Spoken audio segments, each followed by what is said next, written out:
So the question was, how good was Elmer Locke?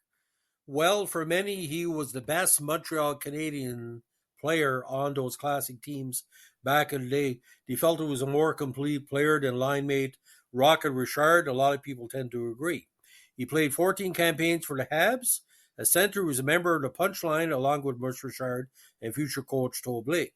Locke led the NHL in scoring twice and rewarded the Hart in 45 as the league's most valuable player. Now, they're native to Tacoma, Saskatchewan. 5'10", 165, strong center. Won 3 Cups in Montreal. When Locke retired in 54, he was the league's all-time leading scorer and was inducted to the Hockey Hall of Fame 12 years later. His number 16 was retired by the Habs on December 4, 2009, during the Montreal Canadiens centennial celebrations. In 2017, he was named one of the greatest 100 hockey players in NHL history. Now, Nokomis is a small town 83 miles north of Regina. Elmer was the youngest of 2 boys and 4 girls, born to William and Mary Ann Locke, who arrived in Canada from Eastern Europe in 1910. Locke's father was at first a farmer, then took a job as the head of public works for Nokomis, which at the time was 550 people. Locke played ice hockey for his school team, starting at age 12. Against the wishes of his Baptist parents, Elmer would sneak away to play ice hockey in a local pond instead of attending church on Saturday mornings, which just goes to show God is a Montreal fan because God allowed Locke to get his training outside of church.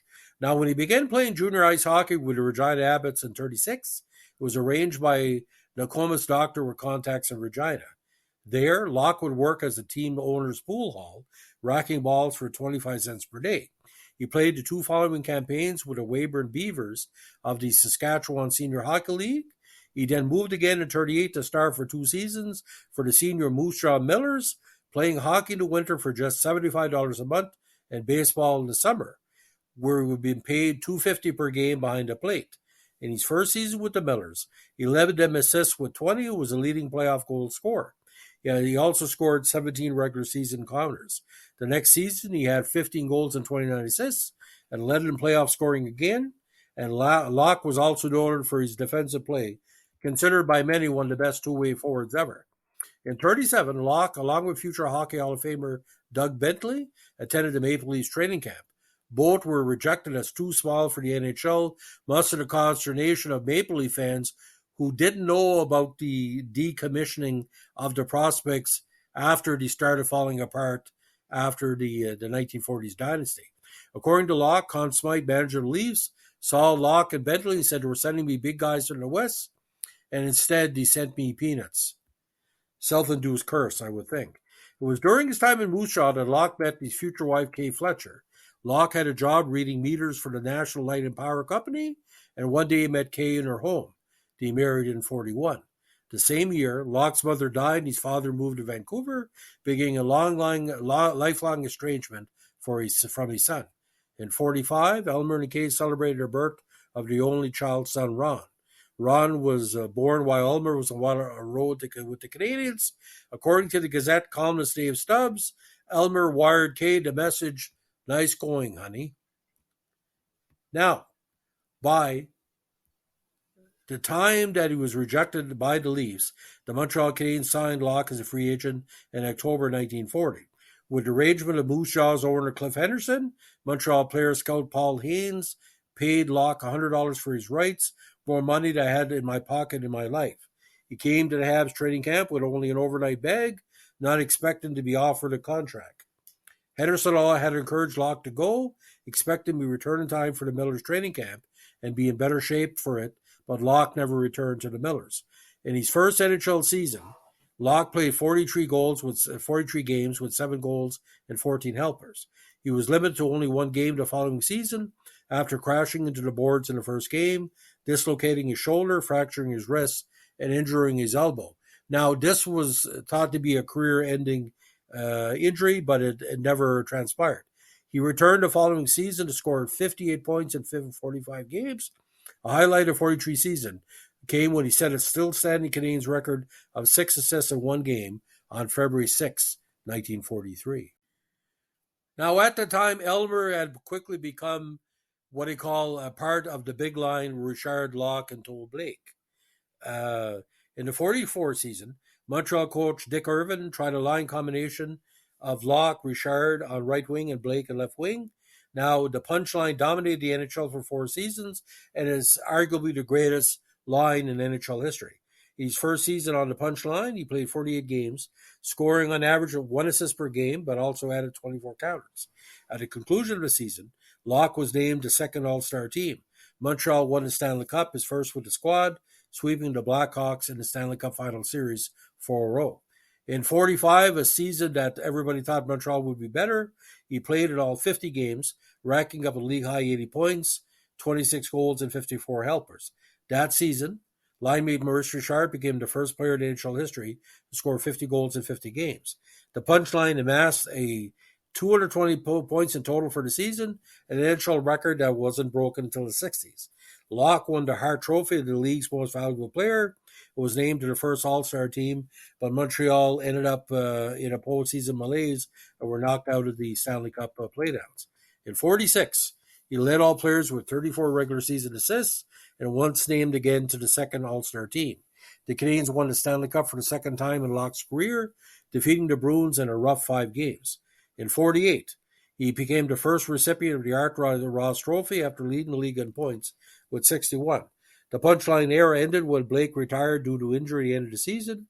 At the end of the 49 campaign, Locke announced his retirement while recovering from a fractured jaw, but returned for the following campaign. He led the league in assists for the last time in 52 with 50.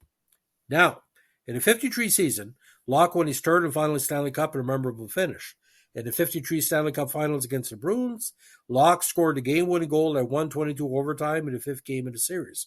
In the on-ice celebration immediately after the goal, Richard accidentally broke Locke's nose with his stick. Locke said in published reports, "Only your best friends could injure you and you not be mad." In 54, Locke was again held back by injuries and his place was taken by another great, Jean Beliveau, who would be tutored in faceoffs. When the playoffs began, Locke was no longer a full-time player, but he was inserted into the lineup in the 54 Stanley Cup Finals when Montreal fell behind the series. Montreal extended the series to 7 games, but lost to Detroit. Now, Locke received numerous injuries during his career. His nose was broken 7 times. His jaw, later permanently wired, was broken 3 times, officially only twice, and he did not tell Irvin of one fracture because he didn't want to come out of the game. A fractured skull that at first was treated as a slight concussion, and in one incident, Locke suffered 2 severed veins in his foot from the slash of a skate blade and almost bled out. He played on until a teammate saw the blood. According to Ted Reeve, curator of the Hockey Hall of Fame in the 50s, any pictorial record of the 1940s NHL would have to include prints of Locke's x-rays.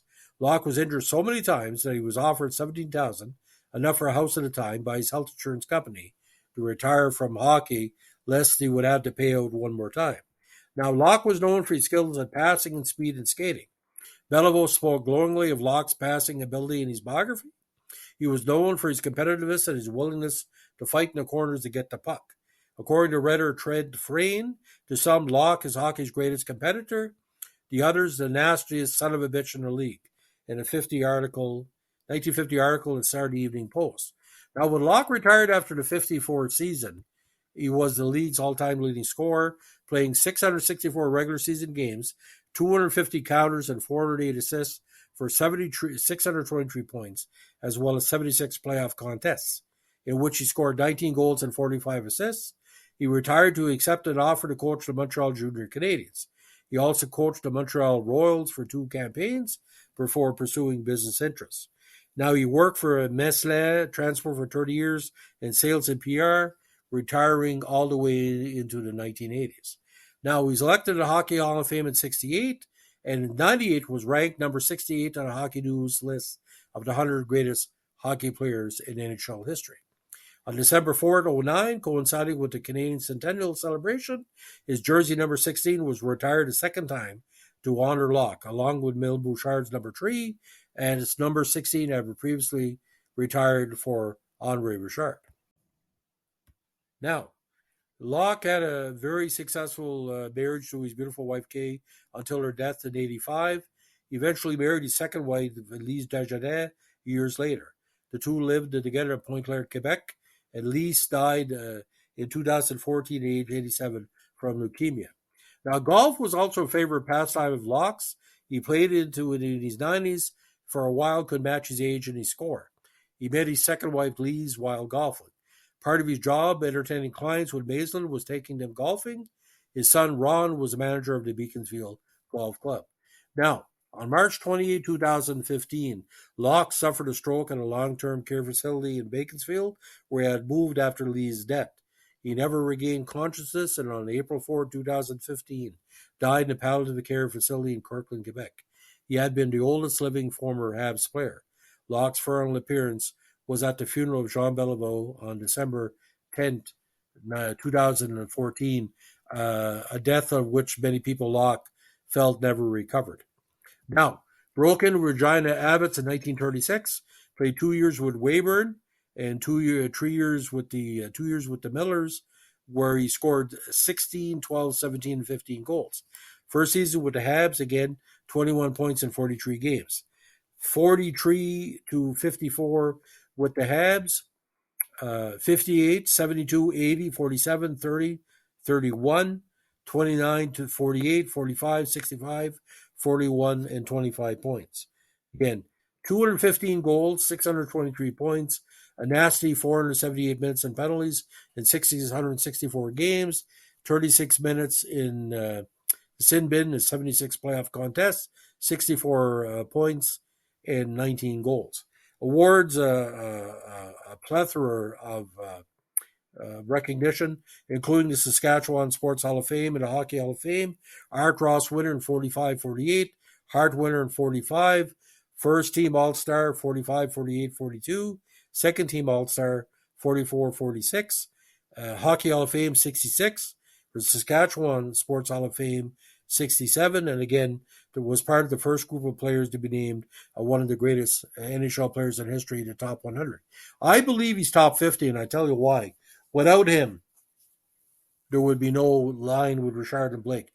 He was the straw that stirred the drink. He said in published reports many times, "I'm just glad to be here." And Edmund Locke was the most underrated player of all time because someone had to feed Richard or feed Toe Blake and make it work. But Locke, you cannot say Richard and Blake without Edmund Locke. Again, one of the most underrated and unheralded players of all time. I know it's hard to say, but the biggest fuck up in Toronto Maple Leaf history to not give Locke and Bentley a chance. Cost them 5 cups, maybe? I tell you what. But if Locke wasn't injured, all those great teams of the late 50s from Montreal, winning only 3 cups, a lot of people believe that Locke could have won more than 3, but the problem was the injuries stopped him. So if you like what we're doing here with our Montreal Canadiens Vintage Podcast, let us know to like, comment, subscribe, or share. And don't forget, as Elmer Locke and Beliveau once said in different published reports, if you don't shoot, it won't go in. Elmer Locke always said to young players, if you shoot, it might go in. And that sums it up. Thanks for listening. Bye.